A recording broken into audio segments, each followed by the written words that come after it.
Time now for sports on 104.7 The Cave. Here's Ned Reynolds. Mike, the intern, Ned Reynolds, back in the studio. I pulled up my bracket before we even started doing this thing, and we just started talking about what's going on in the tournament, and then we just got into this huge discussion about who I have going all the way, and I was like, what are we doing? We need to be doing our thing. So now we are, and let's start off with big congratulations, K-State Wildcats, going into overtime, but they definitely handled a tough Michigan State team. They handled a veteran Michigan State team under a great coach, Tom Izzo. His team has flown under radar in the Big Ten all season long, and look what they did. Came out.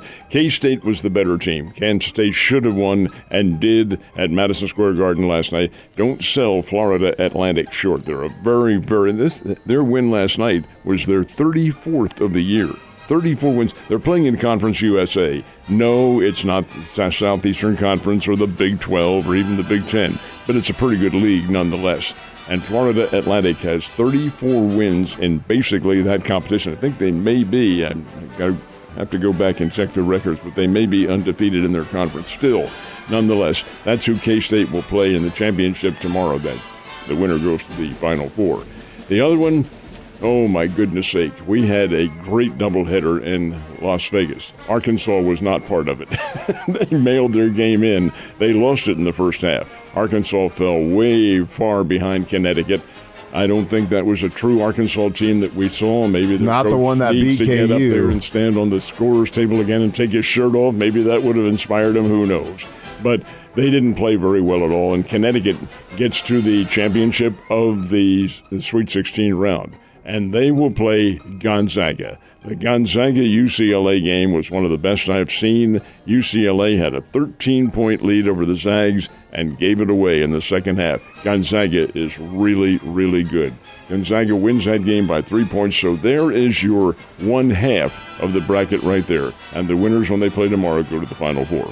So I had K-State facing Tennessee, but Tennessee got blew out. I picked UConn to win and Gonzaga to win, so that's good. But what we were getting at was I've picked Alabama to win the whole thing, but I think it is going to be Alabama-Houston. And you asked the question, do you bet against a team that could possibly be playing that championship game at home? You say no. Well, let me put it to you this way. I think Alabama wins it too, but I'm not sure they're going to play Houston. Keep in mind, those teams traded spots as number one in America all throughout the season. It's either Alabama or Houston, back and forth, back and forth. Of the two teams, I really feel Alabama's best, but they still have to get there. Yep, and so does Houston, Ned. All right, well, speaking of which, and Houston, I think that Houston-Miami game tonight should be a damn good one. It will be. Miami's no slouch. They can play the game. Jim Larinaga is their coach. He has been down there for about 6 or 7 years, and prior to that he was at Virginia Commonwealth and George Mason and some of the smaller schools, and he had them as very good teams as well. So it'll be a solid game. And then, of course, Alabama's playing tonight as well. Xavier, Texas, that should be a dandy too. Well, they all should be. It's Houston and Miami, Texas and Xavier, and that's at the T-Mobile Center in Kansas City is where they're playing. Then at the Yum Center in Louisville, if they don't get mesmerized by their surroundings, which is just great. It's the best arena I've been in. My God, it is super. 22,000 people and all these clubs that you go to. That's beside the point. Alabama plays San Diego State. Alabama should win. And then, I'm really fascinated by the matchup here, is Creighton against Princeton.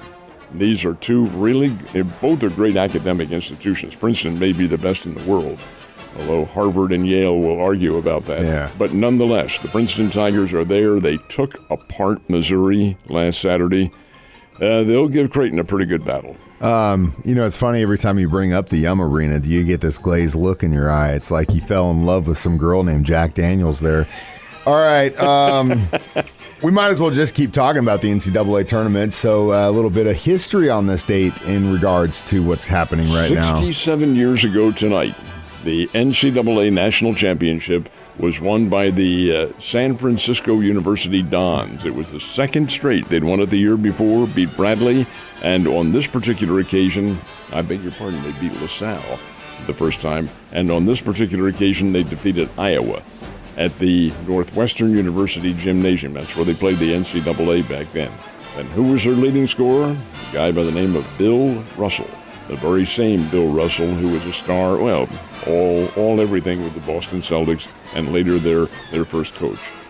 By first coach, he was the first player to be named as a coach on that ball club and did such a great job. But yeah, that was 67 years ago tonight. You were at KY3 when that happened, weren't you? Oh, I was still in school. You're still in school? Oh, yeah. Just a little wee baby. So, tournament game scores in last night's games. Let's go through that. Yeah, we just went through the winners in the earlier segment. It was Kansas State 98, Michigan State 93 in overtime, and it was a wonderful basketball game. And I'm not being biased when I say this. The better team did win. K-State really had a great game. So did Michigan State. Florida Atlantic and Tennessee, and yes, the better team won this one too. The Florida Atlantic Owls out of Conference USA defeated Tennessee 62-55.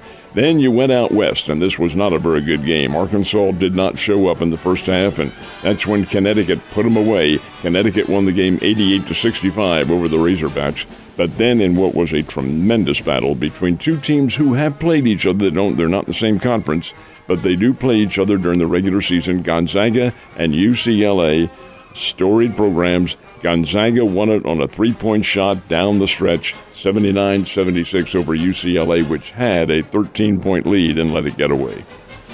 Been crazy. Another crazy round of games today, tomorrow. It's fun, man. It's been a great tournament. Every year it is, but it seems when we're in the middle of it, it's like, God, this is the best one ever. And then next year, guess what I'll say? This is the best one ever.